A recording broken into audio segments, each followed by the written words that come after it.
This is Shui with a review of the Kobe 5 Protro. I have nothing nice to say about this shoe because it's a ripoff. It's taking advantage of faithful Nike customers. It's a sore disappointment. Unfortunately, we see a lot of NBA players rocking it, but keep this in mind. The NBA players, they're going to rock this once and then throw it away and get a new one. So the biggest flaw of this Protro is that the original Kobe's had a coin size zoom mirror right here on the pivot point where you need it the most, and a slightly larger zoom mirror in terms of width and length, and also a lot thicker zoom mirror on the heel. So the cushioning was kind of like unlock zoom. The midsole was very minimal, and Kobe wanted it to as low as possible to the ground, and I think this is as low as it got in terms of the Kobe lines with zoom mirror in them. So it was basically like unlock zoom. The midsole didn't matter. It's just the minimal contact you have with the zoom mirror and your foot, the pivot point and the heel, and it worked wonders. It's a very minimal shoe with a lightweight upper with reinforcements where you need it, and the fly wire is basically unnecessary because it's so rigid. I don't know what kind of material it is, but it's very firm material that's gonna lock you down anyway. The outrigger is amazingly huge and effective, and they've managed to keep it intact. The pattern is like a cardiogram, heartbeat, that sign you see at the hospital. I think that's what they were going for. The pattern is interesting and it's nice, and it used to work, but it's not exactly the best traction out there. These days we have a lot better traction, like in shoes like PG4s, some of the Kyrie models. Traction, there's a lot better traction out there. I think even the Jordan 34s and 35s with a bland old herringbone pattern that seems to be contorting a little bit, it offers better traction than this one. It's certainly better than the disastrous Adidas traction that we've seen these days, the copy-paste traction pattern, but it is not as good as some of the better traction out there. The carbon plate is there, okay, and the weight is really, it's really lightweight. This is a size 10.5, and it only weighs about 360 grams, so that's super lightweight.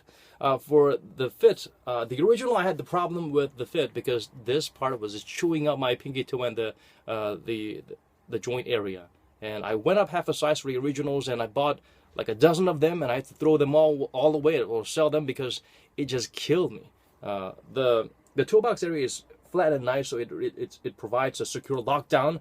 A lot of shoes sometimes have these crazy interstellar space on their toe box, and you feel really insecure. So it's always nice to have this sharp, flat, sleek, aerodynamic toe box area.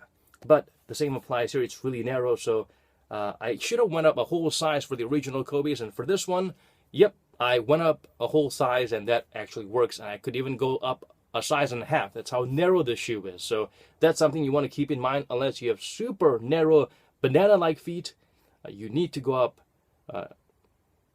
a whole size at least. Personally, I feel like you need to go up a whole size. So there is no zoom mirror on the heel, and players will just use up the Phylon or the Cushlon until it bottoms out, probably after a game or a quarter. Then they'll just throw it away and put a new one. So you're not them. So you can't afford to wear this for a prolonged period of time and expect heel impact cushioning. Unless you're always on your toes, then this is a shoe for you, but no. Well, compared to the original Kobe's, this is a super letdown, but compared to most of the models with zero cushioning on the heel, but just foam cushioning, like let's say the Kyrie 6 or the PG3s, a lot of Nike models out there, why not 03? The heel feels really rigid and numb, but this actually is a little softer than that, but not by a whole lot, and it bottoms out quickly.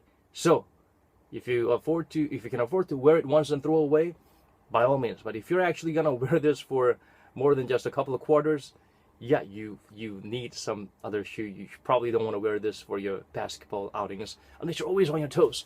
On the forefoot, they actually have a larger full-size volume zoom mirror back. I guess some could call it Zoom Turbo, but it's thicker than Zoom Turbo by a little bit. It's this kind of zoom mirror that you find in the Jordan 35 and the Jordan 34s, and it feels similar, as good as the Jordan 34s and 35s. Personally, I felt this is a lot softer, but that's because, unlike the originals, the only upgrade this shoe has compared to the original Kobe 5s, the insole is a very thick ortholite. Back in the days, in the 2010s, they did not use Ortholite insoles frequently. It was just a plain EVA insole, and even in the original Kobe 5s, when I switched it to any other cheap thick insole, it felt like a whole new different kind of shoe. So that's what they're doing here. The Ortholite insole works wonders with the Zoom Air, the plush Zoom Air, and the forefoot. But you get this in the Kobe, you get this in the Kyrie 5 and 6. You get the same cushioning in the Jordan 34s and 35s. And you get the same sensation of this level of plush cushioning in the LeBron 18 as well. So if you're going to pay like over $200 for this, forget it. You're missing something very important here. And yeah, why is Nike overcharging us, and why are they releasing it in such limited amounts? That's just uncalled for. So yeah, but I will say this nice thing about Nike. They do release better signature shoes these days. A much superior option to some of the similar settings you have here. The Turbo Zoom and a plush heel cushioning that's actually got some Zoom Air technology. Go for the LeBron 18s or the Jordan 35s. I would highly recommend that. It's a lot cheaper than this and a lot more available and in a multitude of colorways. The same applies to those shoes. After a couple of years, those shoes will become like the Kobe 5s. They will be precious, sought-after collectibles. For me, the Kobe 5 don't really make me want to jump ahead and claw my way through a crowd and grab one and sell my soul for it, because I've had this shoe and there's nothing incredible about it. They were good shoes, but now I guess it's more like a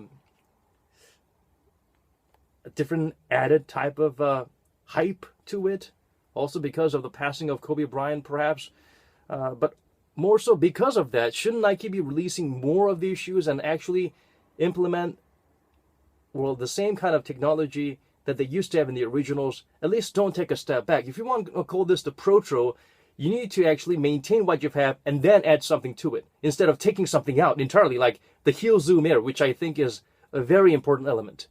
It's more like a, I don't know, I can't come up with a fancy name for it, but it's definitely not protro. It's more like a amathrotro or something like that. It's really disappointing. Don't be a sucker.